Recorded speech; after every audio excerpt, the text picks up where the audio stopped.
Benvinguts i benvingudes en aquest vídeo. Tinc amb mi a l'Oriol Estevez, que és educador de la Fundació CRAM, del projecte educatiu Aula CRAM, i avui està amb nosaltres perquè ens donarà una miqueta la seva opinió sobre l'educació ambiental. Doncs, moltes gràcies per ser aquí, Oriol. La primera pregunta que et vull fer és què vol dir per tu, què simbolitza per tu l'educació ambiental? Doncs per mi l'educació ambiental realment crec que és una de les millors eines que tenim avui en dia per intentar explicar què és el que està passant en el nostre dia a dia, en el nostre entorn, en els nostres ecosistemes, en aquest cas en el que nosaltres ens centrem, que són els ecosistemes marins, i sobretot poder intentar explicar i donar solucions de com revertir aquesta situació que estem vivint ara mateix. I a dia d'avui, quines creus que són les problemàtiques més preocupants en els ecosistemes? Doncs això és una pregunta bastant àmplia, i crec que hi ha dues problemàtiques grans en els ecosistemes ara mateix, com a mínim els marins, que és el que jo conec més, que una potser seria tot el tema de pesca accidental, on aquí en el CRAM sí que ens arriben molts pacients per culpa d'aquesta pesca accidental, i una altra seria tot el tema de contaminació, que això és el que més en parla. Realment estem en un dels mars més contaminats del món, i és una situació que amb aquesta educació ambiental hem d'intentar canviar, a veure si aconseguim minimitzar una miqueta aquesta amenaça. Creus que s'està incidint bé en aquestes problemàtiques des de l'educació ambiental? Què creus que falta? Quina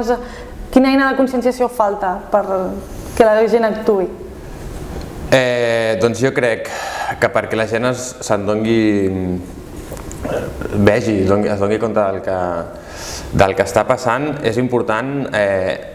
explicar de primera mà tot el que està passant, és a dir, explicar a través d'exemples reals. Com a mínim aquí en el CRAM intentem explicar totes aquestes situacions que vivim a tota la gent que ve a visitar-nos, perquè puguin veure de primera mà tot el que passa, des de tortugues que es venen a recuperar, rescats de cetacis, d'aus, el que sigui, anar-ho explicant perquè ells des de primera mà puguin veure realment el que està passant, puguin empatitzar amb aquest problema i intentin solucionar-ho d'alguna manera. I creus que a dia d'avui se li dona suficient importància a l'educació ambiental? Jo crec que no. De fet, crec que no se li dona importància a l'educació en general, i com he dit, crec que és una bona eina que tenim per poder explicar tot el que tenim, i l'educació ambiental en concret ajuda molt a complementar tot el que treballen, en aquest cas els infants a les escoles, per poder acabar de completar tota aquesta feina i que puguin veure des d'una altra perspectiva realment el que passa al seu entorn. Quines són les experiències que has tingut a nivell de... Clar, perquè tu estàs davant del públic, davant de nens, davant d'adolescents, públic de molts tipus, i quina creus que és l'estat de conscienciació de la gent, què és el que tu veus i alguna experiència que ens puguis compartir? Jo crec que l'estat de conscienciació de la gent cada cop va millor, en la meva visió, això ja és algo més personal, que ens queda molta feina per recórrer, però sí que penso que les noves generacions venen amb una mentalitat una miqueta diferent, i amb això tenim exemples com un cas que ens ha passat aquí en el CRAM, on va haver-hi un dia que vam anar a alliberar una tortuga que es va estar aquí recuperant al centre, i vam convidar a la família que va trobar aquella tortuga i ens va trucar al 112 per anar a buscar i fer la recuperació d'aquest animal. Quan la vam anar a alliberar, des del CRAM vam anar a parlar amb la família, donar-los les gràcies per haver trucat i haver-nos avisat,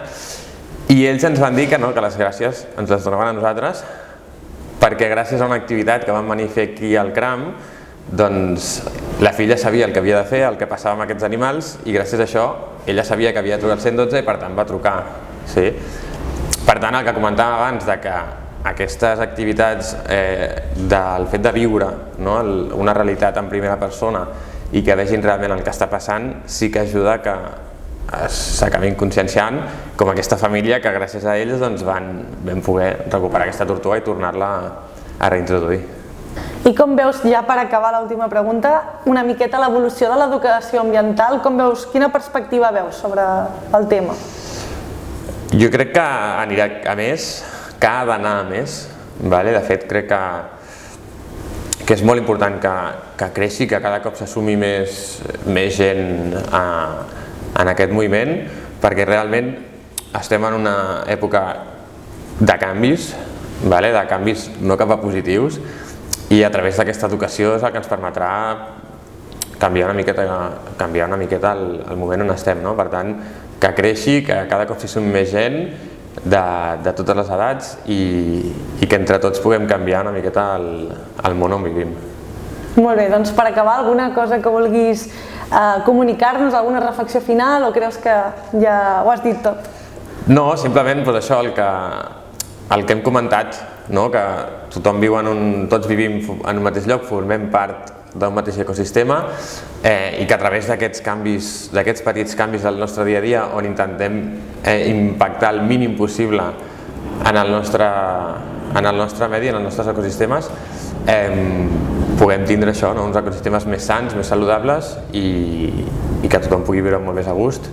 i conservant tot aquest patrimoni natural que tenim, que realment és un tresor. Molt bé, doncs moltíssimes gràcies, Oriol, per estar aquí amb nosaltres i ens veiem a la propera. Moltes gràcies per passar aquesta estona amb nosaltres. Si us ha agradat aquest vídeo podeu subscriure-us al canal i així podreu rebre molta més informació del que fem al CRAM al nostre dia a dia. I si hi ha algun contingut que voleu que tractem en el futur, doncs no us oblideu de posar-ho als comentaris i estar atents a totes les nostres novetats. Moltes gràcies per ser-hi i fins a la pròxima.